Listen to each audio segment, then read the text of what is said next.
Good morning बच्चों। आज हम डीसी जनरेटर, डीसी मोटर या हम डीसी मशीन्स कह सकते हैं डायरेक्टली, डीसी मशीन के लिए ईएमएफ इक्वेशन जो होती है उसका डेरिवेशंस देखेंगे और उसके बारे में कुछ पॉइंट्स क्लियर करेंगे कि हमारे न्यूमेरिकल सॉल्यूशंस में न्यूमेरिकल सॉल्व करने के लिए some kind of DC machine के न्यूमेरिकल सॉल्व करने के लिए आपको ईएमएफ इक्वेशन की डेरिवेशन आना आवश्यक है। और ईएमएफ इक्वेशन का जो फॉर्मूला है वो बहुत इंपॉर्टेंट है आपके कुछ न्यूमेरिकल सॉल्व करने के लिए। तो चलिए चलते हैं फिर EMF equation of DC generator जानने के लिए, या डीसी मोटर मान लो या डीसी मशीन के लिए अगर आप बात करें तो जो ईएमएफ इक्वेशन है वो सभी के लिए सिमिलर होती है। यहाँ मैंने डीसी जनरेटर इसलिए बताया क्योंकि तुम्हारे जो टॉपिक है उसके अंदर मेंशन किया हुआ डीसी जनरेटर के अंदर ईएमएफ इक्वेशन, इसलिए मैं यहाँ पे EMF equation of DC generator लिखा है। ओके, तो चलिए चलते हैं फिर। देखिए, ईएमएफ इक्वेशन डेराइव करने से पहले आप कुछ सिंबल्स के बारे में पता होना आवश्यक है, जिसमें सबसे पहले है पी। पी हम किसे रिप्रेजेंट करते हैं? पी होता है नंबर ऑफ पोल्स को। फाइव जो होता है, फाइव होता है फ्लक्स, और फाइव फ्लक्स पर पोल होता है, ठीक है, जिसका यूनिट होती है वेबर। ए है number of parallel paths, A है number of parallel paths in the armature. Z है total number of armature conductors, और एन है speed of rotor in RPM. जहाँ ये आरपीएम है ये मेंशन करता है रेवोल्यूशन पर मिनट में। एक मिनट में जितने रेवोल्यूशंस कंप्लीट होते हैं वो है speed N number of revolutions. Okay, तो चलिए अब चलते हैं हम ये इक्वेशन डेरिवेशंस के लिए। तो हमें पता है कि जैसे Faraday law of electromagnetic induction कहता है कि जो इंड्यूस्ड ईएमएफ ई होता है वो होता है equal to rate of change of flux. Rate of change of flux मतलब फ्लक्स में समय के साथ परिवर्तन की दर इंड्यूस्ड ईएमएफ यहाँ प्रेरित विद्युत वाहक बल कहलाता है, जहाँ फाई है फ्लक्स और टी है टाइम इन सेकंड में। ये जो फाई है फ्लक्स ये है टोटल फ्लक्स, और जो टी टाइम है ये होता है एक रेवोल्यूशन में लिया गया समय। तो जो इंड्यूस्ड ईएमएफ होगा वो डायरेक्टली हम ये कह सकते हैं कि अगर हमें टोटल फ्लक्स पता हो, ये टाइम पता हो एक रिवोल्यूशन कंप्लीट करने में, तो हम क्या कि यहाँ से इंड्यूस्ड ईएमएफ ई की इक्वेशंस निकाल सकते हैं। तो हमें सबसे पहले क्या पता होना चाहिए? हमें पता होना चाहिए टोटल फ्लक्स और दूसरा टाइम एक रिवोल्यूशन कंप्लीट करने में। तो सबसे पहले हम टोटल फ्लक्स के लिए देखेंगे। जैसा कि हमें पता है कि फ्लक्स फाई जो है वो क्या है? Flux per pole by one पोल है। और अगर मशीन में, जैसे कि हमने लास्ट स्लाइड में देखा था, टोटल नंबर ऑफ पोल जो मशीन में है वो है पी।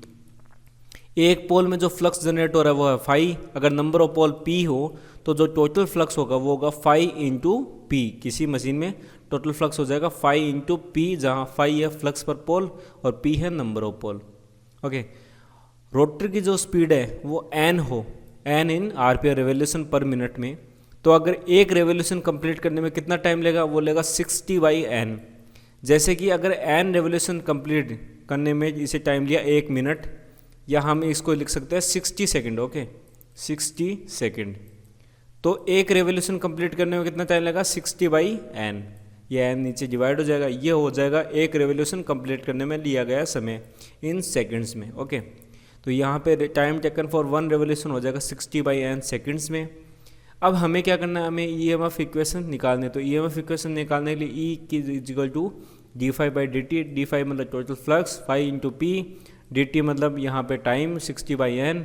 ये हमने दोनों यहाँ पे रखा, तो ये आ जाएगा इंड्यूस्ड ईएमएफ पर कंडक्टर। भाई एक कंडक्टर जो है वो मशीन में रेवोल्यूट कर रहा है, पूरा कंप्लीट एक चक्कर कर रहा है, तो उसमें जो इंड्यूस्ड ईएमएफ आएगा वो आएगा 5p/60n। ये n ऊपर चला जाएगा तो हमें मिल जाएगा फिर फाइनली np5/60। ओके, ये है ईएमएफ पर कंडक्टर। अब मान लो ये तो हमने बात की एक कंडक्टर की, ठीक है। ऐसे मान लो दो कंडक्टर हो, ठीक है, एक में इंड्यूस्ड ईएमएफ ई है तो दो में कितने हो जाएगा? दो में हो जाएगा, सीरीज में कनेक्टेड है तो 2e, ये 2e हो जाएगा। ओके, फिर हमने क्या किया कि ऐसे ही एक पैरेलल ब्रांच और लगा दी जिसमें दो कंडक्टर हो, तो यहाँ पे क्या आ जाएगा? फिर वायरस ई और ई 2e हो गया। तो हम एक टेबल बना लेते हैं। इंड्यूस्ड ईएमएफ ई ये हो जाएगा हमारा टोटल। ओके, ये है नंबर ऑफ जेड कंडक्टर और पैरेलल पाथ, ठीक है। पहले जो पैरेलल पाथ थे वो था ही नहीं। अब जैसे यहाँ पे देखो आप, नंबर ऑफ कंडक्टर कितने 4 और पैरेलल पाथ कितने हैं 2, तो जो इंड्यूस्ड ईएमएफ फिलहाल टोटल हमें वो मिलेगा 2e, ठीक है। ऐसे मान लो अब नंबर ऑफ कंडक्टर, आप एक पैरेलल पाथ और जोड़ दो इसमें, ठीक है, एक पैरेलल पाथ और जोड़ दिया, फिर नंबर ऑफ कंडक्टर हो गए 6, सब पे इंड्यूस ईएमएफ ई है, यहाँ पे पैरेलल पाथ हो गए 3, ओके। अब इंड्यूस ईएमएफ वापस वही आएगा 2E, ठीक है। एक और यहाँ पे 2E, एक और एग्जांपल ले लेते हैं हम। यहाँ पे जो अब नंबर ऑफ कंडक्टर 3 सीरीज़ में जोड़ दिया ना, ये 3 सीरीज़ में जोड़ दिए, सब पे ई है, तो टोटल कितना हो जाएगा 3, और 2 पैरेलल ब्रांच है, 2 पाथ है, तो जो नंबर ऑफ कंडक्टर कितने हैं वो है 6, पैरेलल पाथ है 2, तो जो इंड्यूस्ड ईएमएफ आएगा वो आएगा 3E। तो हम यहाँ से क्या कह सकते हैं, हम यहाँ से कह सकते हैं जो total induced EMF E T आ रहा है वो है E into Z upon A, E into Z upon A. ये आप यहाँ से वेरीफाई कर सकते हो। अगर जेड पहले वाले में देखो जेड 4 है, ए 2 है, तो 4/2 होगा तो 2E, ओके करेक्ट है। फिर सेकंड वाले में देखो जेड 6 है और आपका ए 3 है, तो 6/3 हो गया 2, तो ये भी ठीक है। थर्ड वन में देखो जेड 6 है, ए 2 है, तो हो जाएगा 3। मतलब हमारी जो इक्वेशंस बनेगी फाइनली इंड्यूस्ड ईएमएफ की वो बनेगी ये, जहाँ जेड है number of conductor, okay, Z है नंबर ऑफ कंडक्टर। तो क्या है कि जब हमने पहले एक कंडक्टर की बात की थी, अब मान लो total number of conductor Z हो, ठीक है, वो उसके पैरेलल और सीरीज में कनेक्ट किए गए हैं, जहाँ ए है number of parallel path, Z है नंबर ऑफ कंडक्टर्स, तो जो इक्वेशन आएगी वो बन जाएगी इंटू जेड अपॉन ए।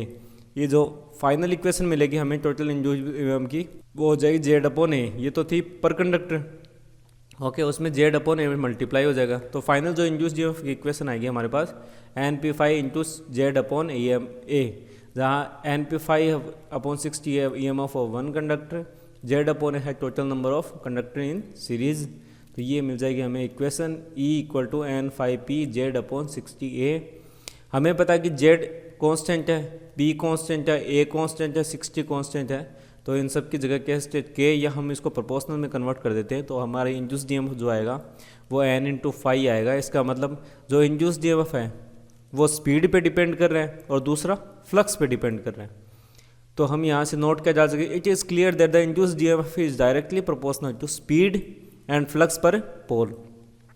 अगर इन दोनों में से हम कोई भी चेंज करते हैं, जैसे स्पीड को अपोजिट डायरेक्शन में रोटेट करने लग जाए तो भी इंड्यूस्ड ईएमएफ नेगेटिव हो जाएगा, फ्लक्स को अगर आप नेगेटिव कर दोगे तो आपका इंड्यूस्ड ईएमएफ नेगेटिव हो जाएगा, और अगर आप दोनों को नेगेटिव कर देते तो आपका इंड्यूस्ड ईएमएफ पॉजिटिव रहेगा। अगर the polarity of induced EMF depend upon the direction of magnetic field and the direction of rotation. अगर इनमें से किसी को भी रिवर्स किया, if either of two is reverse the polarity changes, और if both two are reverses तो polarity change नहीं होती, रिमेन्स अनचेंज्ड। तो ये फाइनल हमारी जो इंड्यूस्ड ईएमएफ की इक्वेशन है वो क्या है, N5P जेड अपॉन 60A। ये है हमारी फाइनल इक्वेशन। इससे हमें क्या है कि जितने में न्यूमेरिकल्स होंगे आपके डीसी मशीन से वो कंप्लीट हो जाएंगे। एक चीज़ और, मैंने क्या बोला कि induced EMF equation of DC machine. Generator की अगर बात करें तो वहाँ पे ईजी दिखा दो, जनरेटेड इंड्यूस्ड ईएमएफ, और मोटर की बात करें तो वहाँ पे इंड्यूस्ड ईएमएफ बी आ जाएगा, बैक ईएमएफ। बाकी फॉर्मूला दोनों के लिए सेम है, इसीलिए मैंने EMF equation of DC machine की बात की थी। दोनों में इक्वेशन सेम होती है, जनरेटर के लिए ईजी हो जाता है जनरेटेड ईएमएफ, और मोटर के लिए ईबी हो जाता है बैक ईएमएफ। फिर प्रोपोर्शनल होता है इंड्यूस्ड ईएमएफ N/5 के, जहाँ N है स्पीड और 5 है फ्लक्स पर पोल। आशा करता हूँ कि आपको इंड्यूस्ड ईएमएफ से रिलेटेड सारे पॉइंट्स क्लियर हो गए होंगे। फिर भी कोई रिलेटेड क्वेरी है तो कमेंट सेक्शन में कमेंट कीजिएगा। धन्यवाद।